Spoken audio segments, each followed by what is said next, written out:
Okay,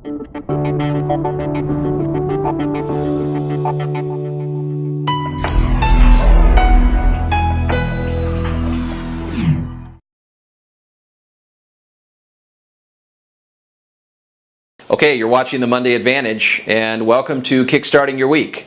This week, we're going to follow up from our previous week on how to dress up your voicemail to set boundaries and make sure you get the right caller calling for the right reasons and ward off any of the duds, the kind of people that you don't want to get through the red velvet rope, so to speak, to your nightclub.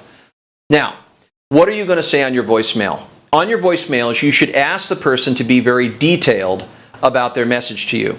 Ground rule number one is do not answer your cell phone, okay? Don't answer your cell phone. You don't need to answer your cell phone. In fact, you're training other people to continue to call you, and anyone with a high level of authority or power would just not be available. So it speaks volumes about you that you're not available, but promise to return a call within 24 hours. So on your voicemail, you can make that promise. Hi, this is John Davidson. This is my voicemail. Please leave a detailed message on the line, including your name, your phone number, and the purpose of your call so I can get back to you within 24 hours. That's the opener right there. You may also want to say, because it's a long voicemail with instructions, to bypass this greeting, go ahead and hit pound. That way a person who's repeatedly listening to your voicemail doesn't get tired, and they can go right to the finish and get prompted to leave a message. But give them specific directions on how you would like to get the information. Now, here's the other part. Is anything that's urgent, ask them to send it to an email that is urgent@yourearl.com. So urgent@highlevelperformance.com. Here's the second part is, if this call is urgent, please email urgent@highlevelperformance.com. Otherwise, you have the option of leaving a message. Please leave a message when prompted with those specific details. Thank you very much. That's what you do. That way, anything that's urgent, you know is in writing. The person is being prompted to think about it because whatever they put in writing, they're going to be thinking about it. It's more clear. And you know that anything you get at that email address is in fact urgent. It's not perceived urgent. The person's actually thought about it and said, boy, I really need to get a hold of them.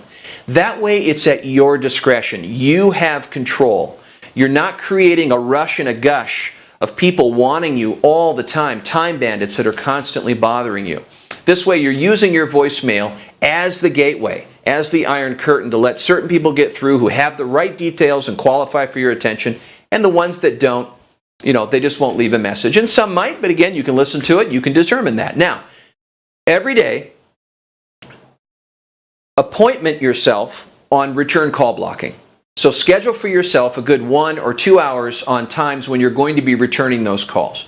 That way you are ready proactively on offense to be returning those calls and you're not reactive. It's when you're reactive and you give someone partial attention that you're really not communicating your brand and you're ripping them off because you don't want to be talking to them unless they have your full undivided attention. That's what you owe the marketplace. So Monday Advantage this week, kickstart your week, change your voicemail. Go ahead and get started on that and notice the kind of freedom and the liberation that you get. Enjoy. See you next time.